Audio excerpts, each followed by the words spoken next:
সেই কালজয়ী গানের দুটো বিখ্যাত লাইন মনে পড়ে। আমি কতই রঙ্গ দেখি দুনিয়ায়, আমি যেই দিকেতে চাই দেখে অবাক হয়ে যাই। মধ্যপ্রাচ্যে আজ যে ঘটনাগুলো বিভিন্ন জায়গায় ঘটলো, সত্যি আমাকে অন্তত আজকে ভীষণ মাত্রায় অবাক করে দিল। কারণ এই প্রথমবারের জন্য চীন ও আমেরিকা সরাসরি সংঘাতে জড়িয়ে পড়ল ইরানকে নিয়ে। একে অপরকে হুমকি হুঁশিয়ারি শুধু দিলেন তাই নয়, চীন সরাসরি ইরানকে এই যুদ্ধে সহায়তা করার জন্য তাদের মিলিটারি সাপোর্ট পাঠাতে পারে, এই সম্ভাবনা তৈরি হলো। পাশাপাশি বহুদিন পর ইসরায়েল এমন এক ভয়ানক পদক্ষেপ গ্রহণ করলো যা কিন্তু গোটা বিশ্বকে কার্যত স্তব্ধ করে দিয়েছে। তারা লেবাননের 48টা জায়গার উপর সাদা ফসফরাস ফেলে দিয়েছে, এবং এই সাদা ফসফরাস আক্রমণ ঠিক কতটা ভয়ঙ্কর আজকে এই ভিডিওতে ডিটেলিংয়ে কিন্তু সেটাও আপনাদের সঙ্গে আলোচনা করব। ভিডিওটি শেষ অবধি দেখবেন। যারা এই ভিডিও দেখছেন সকলকে শুভ নববর্ষের শুভেচ্ছা।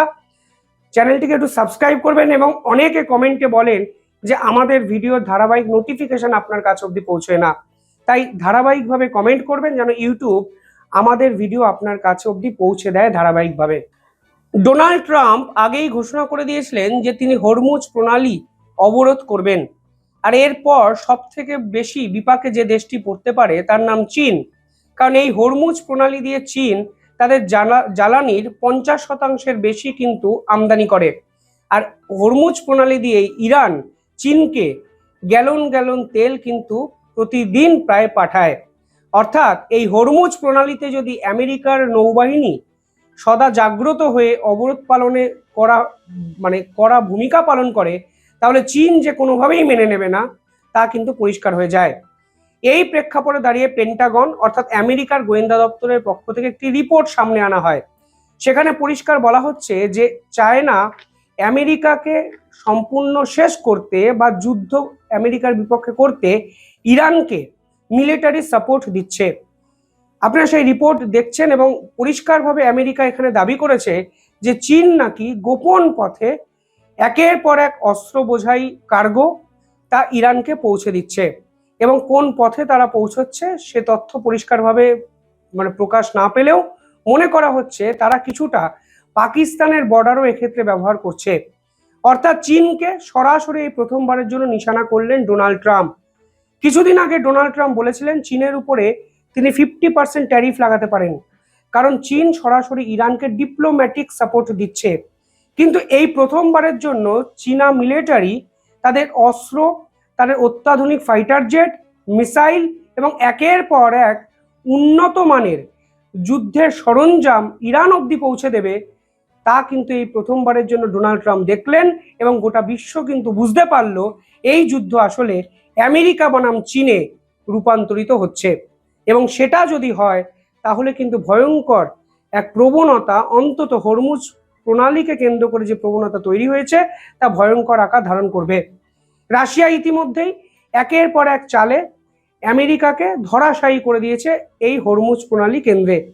কেন আমি বলছি? কারণ ইতিমধ্যে রাশিয়া ঘোষণা করেছে যে তারা এই যে পরমাণু যে এনরিচমেন্ট ইরান করেছে তা তারা সংরক্ষিত করে রাখতে পারবে। অর্থাৎ ডোনাল্ড ট্রাম্পের কোনো কাজই এই মুহূর্তে আপাতত সফল হচ্ছে না, এবং ইরান চীনের মতো একটি রাষ্ট্রের সরাসরি মিলিটারি সাপোর্ট পাচ্ছে, যা কিন্তু আমেরিকার কাছেও অত্যন্ত অস্বস্তিকর। রয়টার্স এবং হিন্দু পরিষ্কারভাবে এই খবরকে সামনে এনেছে, যেখানে বলা হচ্ছে যে চীনের স্পাই স্যাটেলাইটও অত্যন্ত গুরুত্বপূর্ণ ভূমিকা পালন করছে, কারণ মার্কিন বাহিনী তাদের ডিপ্লয়মেন্ট, মার্কিন সেনাঘাঁটির ডিপ্লয়মেন্ট, তা সমস্ত তথ্য চীনের স্যাটেলাইট মারফত ইরান পাচ্ছে। অর্থাৎ রাশিয়া এবং চীন এই যুদ্ধে সামনে থেকে না এলেও পিছন থেকে ইরানের সামরিক শক্তিকে অনেক বেশি শক্তিশালী করছে, তা কিন্তু একাধিক রিপোর্টে কালকে সামনে এসছে। চীন পুরো বিষয়টিকে উড়িয়ে দিয়েছে।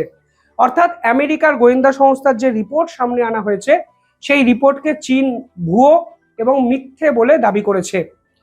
এই প্রেক্ষাপটে দাঁড়িয়ে 1993 সালের পর প্রথমবারের জন্য ইসরায়েল এবং লেবাননের অফিসিয়ালদের মধ্যে একটি বৈঠক হলো।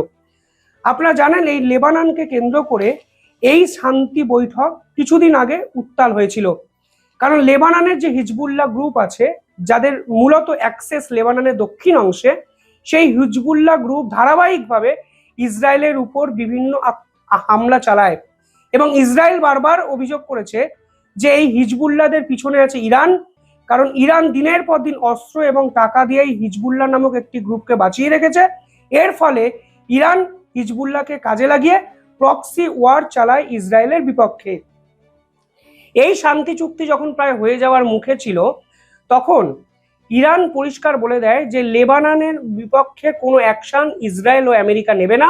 অর্থাৎ সংঘর্ষ বিরতির চুক্তিতেও লেবানন ইস্যুটা অত্যন্ত গুরুত্বপূর্ণ ভূমিকা হয়ে ওঠে।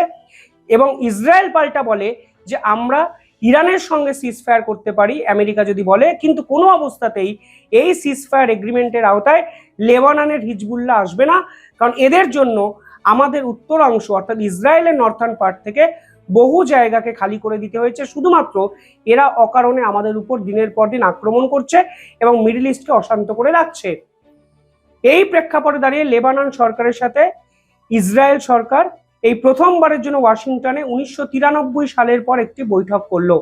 এবং এই বৈঠক পজিটিভ না নেগেটিভ তা অনেক পরের প্রশ্ন, ইম্পর্টেন্ট হয়ে যাচ্ছে এই বৈঠকের মাঝেও লেবাননের উপর বিধ্বংসী হামলা কিন্তু ইসরায়েলি সেনারা চালায়। এবং এক্ষেত্রে তারা যে স্ট্র্যাটেজি প্রয়োগ করেছে তা কিন্তু এক কথায় ভয়ঙ্কর। এখানে একাধিক সংগঠন কনফার্ম করেছে যে ইসরায়েল হোয়াইট ফসফরাস ব্যবহার করেছে, যা আন্তর্জাতিকভাবে নিষিদ্ধ একটি কেমিক্যাল উইপন। এই হোয়াইট ফসফরাস ব্যবহার করলে ঠিক কতটা ক্ষতি হতে পারে আজকে আমি একটু আপনাদের ডিটেলিং আলোচনা করব। প্রথমত, একাধিক আন্তর্জাতিক সংগঠন বলছে যুদ্ধতে এই হোয়াইট ফসফরাস ব্যবহার করা সরাসরি মানবাধিকার লঙ্ঘন। কিন্তু যুদ্ধের সময় কে আর মানবাধিকারের কথা মাথায় রাখে বলুন? আপনি ক্রমাগত আমার দেশকে অশান্ত করছেন এবং আমাকে মানবাধিকার চর্চা করে বিচার বিবেচনা করে শত্রুপক্ষকে আক্রমণ করতে হবে।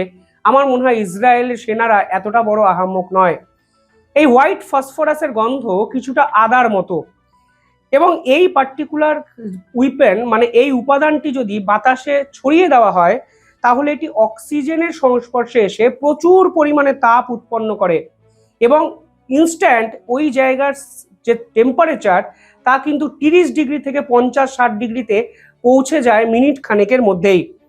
পাশাপাশি এই হোয়াইট ফসফরাস যদি বাতাসে ছড়িয়ে দেওয়া হয় তাহলে সাদা ধোঁয়ার সৃষ্টি হয়, এবং এই সাদা ধোঁয়ার সৃষ্টি হওয়ার পাশাপাশি পরিস্থিতি ক্রমশ খারাপ জায়গায় পৌঁছে যায়, কারণ তাপ ক্রমাগত বৃদ্ধি পেতে শুরু করে।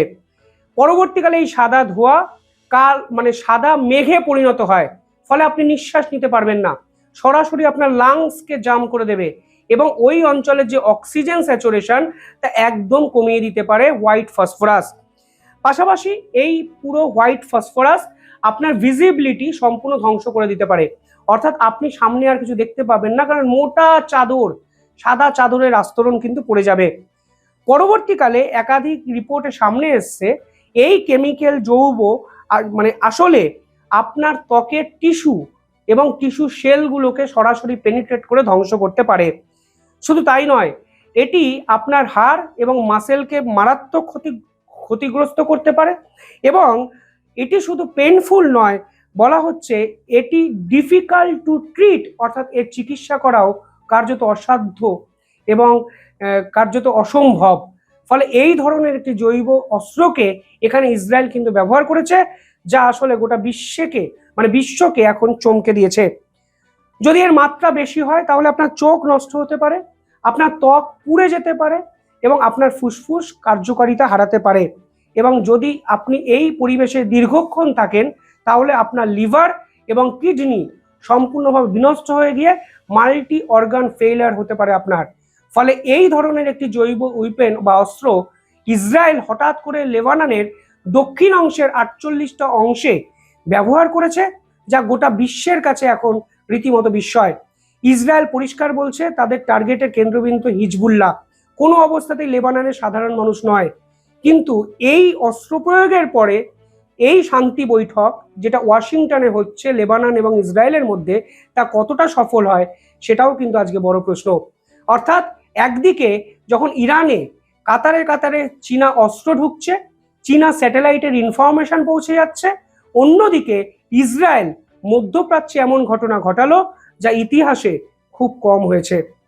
কোথায় এর শেষ, এই প্রশ্ন কিন্তু আমরাও খুঁজছি, এবং এর জন্য আমি বলছি এই রঙ্গ তামাশা যে দুনিয়াতে আজকে যেভাবে স্প্রেড আউট হয়েছে, ছড়িয়ে পড়েছে, তার শেষ অন্তত এখন এই মুহূর্তে দেখা যাচ্ছে না। আপনারা কিভাবে দেখছেন কমেন্টে জানাবেন। আর ইসরায়েলের পক্ষ থেকে এই ধরনের সাদা ফসফরাসের ব্যবহার আপনি কি সমর্থন করেন? কমেন্টে জানাবেন।